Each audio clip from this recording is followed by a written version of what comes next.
টাকা লুট করে বাড়ি বানিয়েছেন তাদের বিরুদ্ধে যারা আমরা রাজপথে ছিলাম, আমরা সকল অত্যাচার সহ্য করে আন্দোলনে ছিলাম। আমরা জনগণের সেবা করতে চাই। আমরা এমন এক নির্বাচন চাই যে নির্বাচনের মধ্যে দিয়ে জনগণ তার প্রত্যাশিত ব্যক্তিকে বাংলাদেশের পার্লামেন্টে পাঠাতে পারে। কিন্তু শেখ হাসিনা সেই সুযোগটুকু থেকে আমাদেরকে বঞ্চিত করেছে। প্রিয় ভাইরা, আমরা চিৎকার দিয়েছি, আমরা প্রতিবাদ করেছি, আমরা প্রতিরোধ করার চেষ্টা করেছি, আমরা আন্দোলন করেছি। কিন্তু শেখ হাসিনার লৌহ মানব যারা কিছু সংখ্যক পুলিশ সেদিন বাংলাদেশের গণতন্ত্র আন্দোলনকারী নেতাদেরকে কারাগারে পাঠিয়েছেন, আয়না ঘরে পাঠিয়েছেন, বাংলাদেশের কথা বলার সুযোগ থেকে বঞ্চিত করেছেন।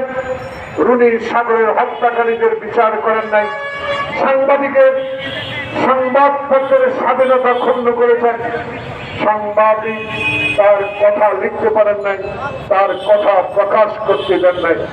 কিছু সংখ্যক লোক যাকে শেখ হাসিনাকে সহযোগিতা করে বাংলাদেশের ইতিহাসে যে কলঙ্ক সৃষ্টি করেছে, সেই কলঙ্কের কথা স্মরণ করিয়ে দিয়ে আজকে গণতন্ত্রের পার্টি ডক্টর ইউনূসকে কিছু কথা বলতে চায়।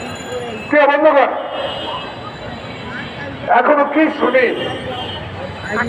এখনো কোন অ্যাডভোকেট সাইফুল আত্মহত্যা দিতে হলো?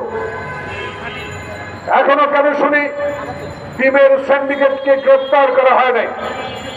এখনো কেন শুনি পেঁয়াজের সিন্ডিকেটে যারা কোটি টাকা লুট করেছে তাদেরকে গ্রেফতারের আওতায় আনা হয় নাই?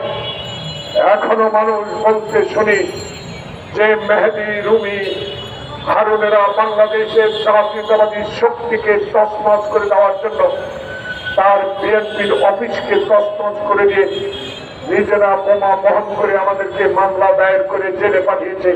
তাদেরকে অনেককে কেন আইনের আওতায় আনা হয় নাই? এই বিচারগুলো, এই কথাগুলো মানুষ বলা শুরু করেছে।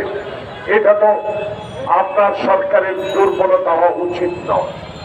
আপনি তো পুরো দলের সরকারে নয়, আপনি হলেন গরিবের সরকার, আপনাদের গণতন্ত্র পুনরুদ্ধারের সরকার, আপনি খোকনের রক্তের বিনিময়ে অর্জিত সরকার।